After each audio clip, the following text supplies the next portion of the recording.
Petrol రేట్లపై Telugu రాష్ట్రాల్లో నడుస్తున్న రచ్చ అంతా ఇంత కాదు. అక్కడ రేట్లు పెరిగే కొద్దీ ఇక్కడ రాజకీయ మంటలు ఎగిసిపడుతున్నాయి. పెట్రోల్ రేట్ల పెరుగుదల పాపం మీదంటే మీదంటూ అధికార విపక్ష నేతలు ఒకరిపై ఒకరు ఫైర్ అవుతున్నారు.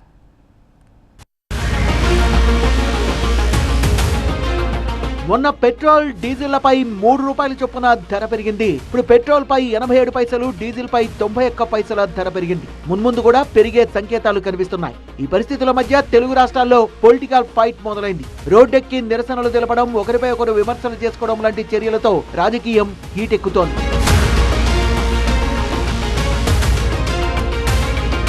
చంద్రబాబు సర్కార్ వ్యాట్ ను తగ్గించాలంటూ వైసీపీ రాష్ట్ర వ్యాప్తంగా నిరసనలు తెలిపింది. దేశంలో ఎక్కడా లేనంతగా అధికంగా ఏపీలోనే రేట్లున్నాయనే విమర్శలు కూడా చేసింది.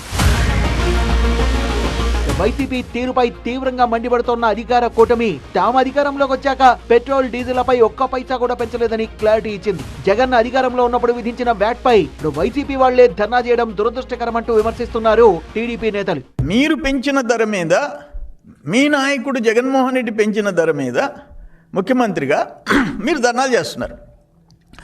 మేము 1 పైసా పెంచామా? ఈ 2 ఇయర్స్లో కూటమి ప్రభుత్వం చంద్రబాబు నాయుడు గారు ముఖ్యమంత్రిగా 1 పైసా పెట్రోల్ మీద కానీ డీజిల్ మీద కానీ పెంచాడా? సిగ్గు చేటు తలెత్త ఎట్టుకొని మీరు జనంలోకి పోతున్నారు అంట.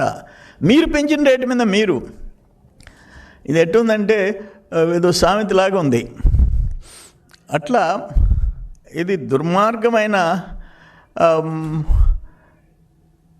పార్టీ, ఇది జగన్మోహన్ రెడ్డి పార్టీ.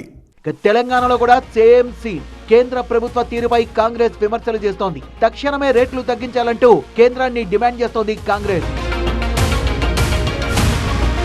పెట్రోల్ పై కాంగ్రెస్ దుష్ప్రచారం చేస్తోందంటూ బీజేపీ కౌంటర్ ఇస్తోంది.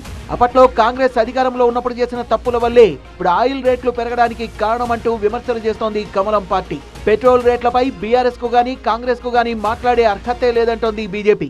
మీరు చేసిన పాపాలు ఇప్పుడు ప్రజలు కడుతున్నారు. అది కాంగ్రెస్ పార్టీకి అయితే హక్కే లేదు దీని నుంచి మాట్లాడేది. కాంగ్రెస్ పార్టీ పెట్రోల్ ధరల మీద భారతదేశాన్ని, భారతీయ ప్రజలను దోకా చేసింది.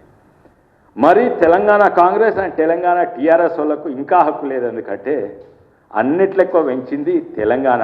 మరోవైపు ఇదే అంశంలో bureau of Indian standards BIS కీలక నిర్ణయం తీసుకుంది. పెట్రోల్లో 30% ఇథనాల్ మిశ్రమానికి గ్రీన్ సిగ్నల్ ఇచ్చింది.